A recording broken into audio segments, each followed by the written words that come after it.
Hi friends ಇವತ್ತಿನ ವಿಡಿಯೋದಲ್ಲಿ ನಾನು ನಿಮಗೆ ವುಡ್ ಪಾಲಿಶ್ ಏನು ಸ್ಪ್ರೇ ಮಾಡ್ತೀವಲ್ಲ, ಸೊ ಅದನ್ನು ಯಾವ್ಯಾವ ಟೈಮಲ್ಲಿ ಒಡೆದೋಗುತ್ತೆ ಮತ್ತು ಈ ಬಬಲ್ಸ್ ಬರುತ್ತಲ್ಲ, ಸೊ ಈ ಬಬಲ್ಸ್ ಬರೋದಕ್ಕೆ ಕಾರಣ ಏನು ಅಂತೇಳಿ ಈ ವಿಡಿಯೋದಲ್ಲಿ ಕಂಪ್ಲೀಟಾಗಿ ನನಗೆ ಗೊತ್ತಿದ್ದಷ್ಟು ನಿಮಗೆ ತಿಳಿಸ್ಕೊಡ್ತಾ ಇದ್ದೀನಿ.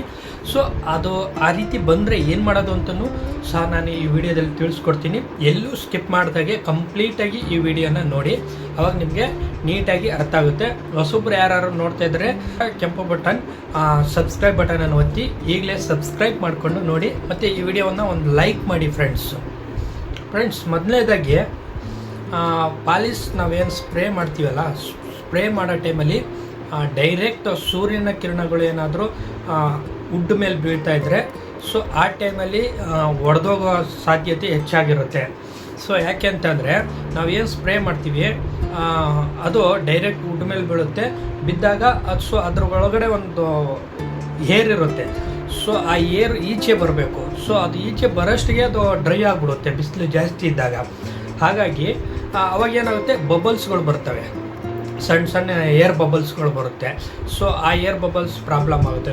ಅಂದರೆ ಸ್ಪ್ರೇ ಮಾಡಿದಾಗ ಅದು ಏರ್ ಬಬಲ್ಸ್ ಅಲ್ಲಿ ಸಣ್ಣ ಗುಳ್ಳೆಗಳಾಗಿ ಕಾಣ್ತಾ ಇರುತ್ತೆ. ಹಾಗಾಗಿ ಡೈರೆಕ್ಟ್ ಬಿಸಿಲು ಬೀಳೋ ಜಾಗದಲ್ಲಿ ನಾವು ಪಾಲಿಶ್ನ ಮಾಡಬಾರ್ದು. ಸೊ ಒಳಗಡೆ ನೆರಳು ಇರೋ ಜಾಗದಲ್ಲಿ ಪಾಲಿಶ್ ಮಾಡಬೇಕು. ಬಟ್ ಬಿಸಿಲು ಬೇಕು. ಬಿಸಿಲು ಅಂತಂದರೆ ಡೈರೆಕ್ಟ್ ಬಿಸಿಲು ಬೀಳಬಾರ್ದು, ಕೋಲ್ಡ್ ಇರಬಾರ್ದು ಜಾಸ್ತಿ. ಸೊ ಕೋಲ್ಡ್ ಏನಾದ್ರು ಇದ್ದರೆ ಆ ಟೈಮಲ್ಲಿ ಏನಾದ್ರು ನೀವು ಪಾಲಿಶ್ ಮಾಡ್ತಾಯಿದ್ದೀರ ಅಂತಂದರೆ ಫೋಕಸ್ ಲೈಟ್ಗಳು ಬರ್ತವೆ ನೋಡಿ. ಸೊ ಆ ಫೋಕಸ್ ಲೈಟ್ನ ಹಾಕ್ಕೊಂಡು ಪಾಲಿಶ್ ಮಾಡಿದ್ರೆ ಆ ಹೀಟಿಗೆ ಅದು ಅಷ್ಟು ಕೋಲ್ಡನ್ನು ತೊಗೊಳ್ಳಲ್ಲ, ಸ್ವಲ್ಪ ಹೀಟ್ ಆಗುತ್ತೆ. ಹಾಗಾಗಿ ಪಾಲಿಶ್ನ ಮಾಡ್ಬೋದು. ಕೋಲ್ಡ್ ಏನಾದರೂ ನೀವು ಮಾಡೋ ಟೈಮಲ್ಲಿ ಸಿಕ್ಕಾಪಟ್ಟೆ ಕೋಲ್ಡ್ ಇತ್ತು, ಕೆಲವು ಟೈಮ್ ಮಳೆ ಬರ್ತಾ ಇರುತ್ತೆ, ಫುಲ್ಲು ಕೋಲ್ಡ್ ಆಗಿರುತ್ತೆ, ಆ ಟೈಮಲ್ಲಿ ಪಾಲಿಶ್ ಮಾಡೋಕ್ಕೆ ಹೋಗ್ಬೇಡಿ.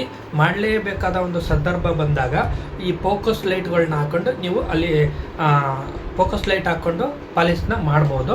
ಈ ರೀತಿ ನೀವು ಪಾಲಿಶ್ ಮಾಡಬೇಕಾಗುತ್ತೆ. ಸೊ ಈಗ ಕೋಲ್ಡ್ ಟೈಮಲ್ಲಿ ಓಕೆ ಆಗೋಯ್ತು. ಸೊ ನೆಕ್ಸ್ಟು ನೀವು ಬಿಸಿಲಿದ್ದಾಗೂ ಸಹ ನಾನು ಏನಂತ ಹೇಳಿದ್ದೀನಿ, ಡೈರೆಕ್ಟು ಸೂರ್ಯನ ಕಿರಣಗಳು ವುಡ್ ಮೇಲೆ ಬೀಳದೆ ರೀತಿಯಲ್ಲಿ ಇರುವಂಥ ಜಾಗದಲ್ಲಿ ನೀವು ಪಾಲಿಶ್ನ ಮಾಡಬೇಕು. ಸೊ ಎರಡನೇದು. ಮೂರನೇದು, ನೀವೇನು ಪಾಲಿಶ್ ಮಾಡೋ ಟೈಮಲ್ಲಿ ಸ್ಪ್ರೇ ಮಾಡ್ತೀರಲ್ವಾ, ಸೊ ಆ ಟೈಮಲ್ಲಿ ಸ್ಪ್ರೇ ಟ್ಯಾಂಕ್ ಇರುತ್ತಲ್ವ, ಅದರಲ್ಲೂ ಸಹ ಏರ್ ಕಂಪ್ರೆಷರ್. ಸೊ ಏರ್ ಕಂಪ್ರೆಷರಲ್ಲಿ ಏನಾದ್ರು ನೀರು ತುಂಬಿಕೊಂಡಿದ್ರೆ, ಸೊ ಅವಾಗ ಏನಾಗುತ್ತೆ, ಅವಾಗೂ ಸಹ ಗನ್ನಿಂದ ನೀರು ಬರುತ್ತೆ. ನೀರು ಬಂದಾಗ ಅವಾಗ ಬಬಲ್ಸ್ ಬರುತ್ತೆ. ಸೊ ಆ ಟೈಮಲ್ಲಿ ಏನಾದ್ರು ಆ ಥರ ಏರ್ ಬಬಲ್ಸ್ ಏನೋ ಬರ್ತಾಯಿದೆ ಅಂದರೆ ಕಂಪ್ರೆಷರ್ ಮಿಷಿನ್ನ ಒಂದು ಸಲ ಮಿಷಿನ್ ಕೆಳಗಡೆ ಒಂದು ನಟು ಬೋಟ್ ಕೊಟ್ಟಿರ್ತಾರೆ, ಅದನ್ನ ಲೂಸ್ ಮಾಡಿಬಿಟ್ರೆ ಅದ್ರ ಒಳಗಡೆ ಇರುವಂಥ ಎಲ್ಲ ನೀರಿನ ಅಂಶ ಏನಿರುತ್ತೆ ಅದನ್ನೆಲ್ಲ ರಿಮೂವ್ ಮಾಡಬೇಕು. ಸೊ ಮೇಲೆ ಕೆಳಗೆ ಹಿಂಗೆ ಅಳ್ಳಾಡಿಸ್ಬಿಟ್ಟು ಅದನ್ನ ತೆಗೆದು ಆಮೇಲೆ ಸ್ಪ್ರೇ ಮಾಡಬೇಕಾಗುತ್ತೆ. ಅದೊಂದು ಏರ್ ಬಬಲ್ಸ್ ಬರುವಂಥ ಒಂದು ಕಾರಣ ಆಗಿರ್ಬೋದು. ಮತ್ತು ಕೆಲವೊಂದು ವುಡ್ ಒಳಗಡೆಯಿಂದನೇ ಬರುತ್ತೆ. ಸೊ ಕೆಲವೊಂದು ತೇವಾಂಶದಿಂದ ವುಡ್ ಒಳಗಡೆಯಿಂದ ಏರ್ ಬಬಲ್ಸ್ ಬರುತ್ತೆ. ಹಾಗಾಗಿ ನೀವು ಏನಾದರೂ ಕಾಸ್ಟ್ಲಿ ಮೆಟೀರಿಯಲ್ ಏನಾದರೂ ಸ್ಪ್ರೇ ಮಾಡ್ತಿದ್ರೆ ಅಂದರೆ ಎಪಾಕ್ಸಿ ಹೊಡಿಬೇಕು. ಸೊ ಅದನ್ನೆಲ್ಲ ಅವಾಯ್ಡ್ ಮಾಡುತ್ತೆ. ಎಪಾಕ್ಸಿ ಹೊಡೆಯೋದ್ರಿಂದ ಇಂಥವೆಲ್ಲ ಅವಾಯ್ಡ್ ಮಾಡುತ್ತೆ. ಇದೊಂದು. ಮತ್ತು ಸ್ಪ್ರೇ ಮಾಡಿಬಿಟ್ಟಿದ್ದೀರಾ, ಸ್ಪ್ರೇ ಮಾಡಿಬಿಟ್ಟಿದ್ದೀರಾ, ಬಬಲ್ಸು ಮತ್ತು ಒಡೆದೋಗುತ್ತೆ. ಏನು ಸ್ಪ್ರೇ ಮಾಡಿದಾಗ ಒಡೆದೋಗೋಕ್ಕೆ ಕಾರಣ ಏನಂತಂದರೆ, ಒಂದು ಟೈಮ್ನ ಕೊಟ್ಟಿರಲ್ಲ, ಅಂದರೆ ಬ್ಯಾಕ್ ಟು ಬ್ಯಾಕ್ ಸ್ಪ್ರೇ ಮಾಡಿರ್ತೀರ, ಆ ಕಾರಣಕ್ಕೂ ಒಡೆದೋಗುತ್ತೆ. ಸ್ಪ್ರೇ ಮಾಡಿ ಸ್ವಲ್ಪ ಡ್ರೈ ಆಗಬೇಕು. ಅದು ನೀಟಾಗಿ ಡ್ರೈ ಆದಮೇಲೆ ಸೆಕೆಂಡ್ ಕೋಟ್ ನೀವು ಅಪ್ಲೈ ಮಾಡಬೇಕಾಗುತ್ತೆ. ನೀವೇನು ಮಾಡ್ತೀರಾ, ಸ್ಪ್ರೇ ಮಾಡಿಬಿಡ್ತೀರಾ, ಅದರಿಂದನೇ ಮತ್ತೆ ಇನ್ನೊಂದು ಕೋಟ್ ಸ್ಪ್ರೇ ಮಾಡ್ತೀರಾ. ಆವಾಗ ಏನಾಗುತ್ತೆ, ಒಡೆದೋಗೋ ಚಾನ್ಸಸ್ ಇರುತ್ತೆ. ಮತ್ತು ಕೆಲವೊಂದು ಏನೋ ಹಾರ್ಡ್ನರು ಎಲ್ಲ ಹಾಕ್ತೀವಲ್ಲ, ಸೊ ಅದು ಸರಿಯಾದ ಪ್ರಮಾಣದಲ್ಲಿ ಹಾಕಿರಲ್ಲ, ಜಾಸ್ತಿ ಆಗಿರ್ಬೋದು ಅಥವಾ ಕಡಿಮೆ ಹಾಕಿರ್ಬೋದು. ಈ ರೀತಿಯಲ್ಲಿ ಕೆಲವು ಟೈಮು ಹೊಡೆದೋಗೋ ಚಾನ್ಸಸ್ ಇರುತ್ತೆ. ಇಲ್ಲ ಮಿಕ್ಸಿಂಗಲ್ಲಿ ಪ್ರಾಬ್ಲಮ್ ಆಗಿರುತ್ತೆ. ಈ ಮಿಕ್ಸಿಂಗು ಸರಿಯಾದ ಪ್ರಮಾಣದಲ್ಲಿ ನೀವು ಮಾಡಿಲ್ಲ ಅಂತಂದರೂ ಅವಾಗೂ ಸಹ ಒಡೆದೋಗೋ ಸಾಧ್ಯತೆ ಇರುತ್ತೆ.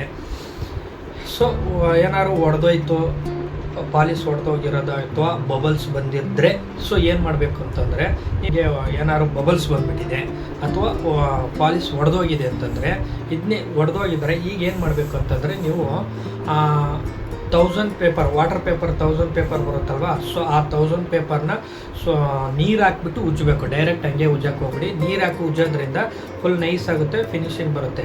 ಸೊ ನೀರು ಹಾಕಿನೇ ಉಜ್ಜಬೇಕು. ಸೊ ಎಲ್ಲೆಲ್ಲಿ ಬಂದಿರುತ್ತೆ ಅದು ಮಾತ್ರ ನೀರು ಹಾಕೊಂಡು ಉಜ್ಕೊಂಬಿಟ್ಟು ಆಮೇಲೆ ಒಂದು ಕೋಟು ಲೈಟಾಗಿ ಅಲ್ಲಿ ನೆಕ್ಸ್ಟ್ ಒಂದು ಕೋಟು ಬ್ರಷ್ ಮುಖಾಂತರನೋ ಅಥವಾ ಸ್ಪ್ರೇ ಗನ್ನಲ್ಲಿ ಅಲ್ಲಿ ಮಾತ್ರ ಒಂಚೂರು ಮಾಲ್ ಕುಂದಿರಿಸಿ ಮತ್ತೆ ಲೈಟಾಗಿ ಅದನ್ನ ಸ್ಯಾಂಡ್ ಮಾಡಬೇಕು. ಮತ್ತೆ ಇನ್ನೊಂದು ಸಲ ಸ್ಯಾಂಡ್ ಮಾಡಬೇಕು.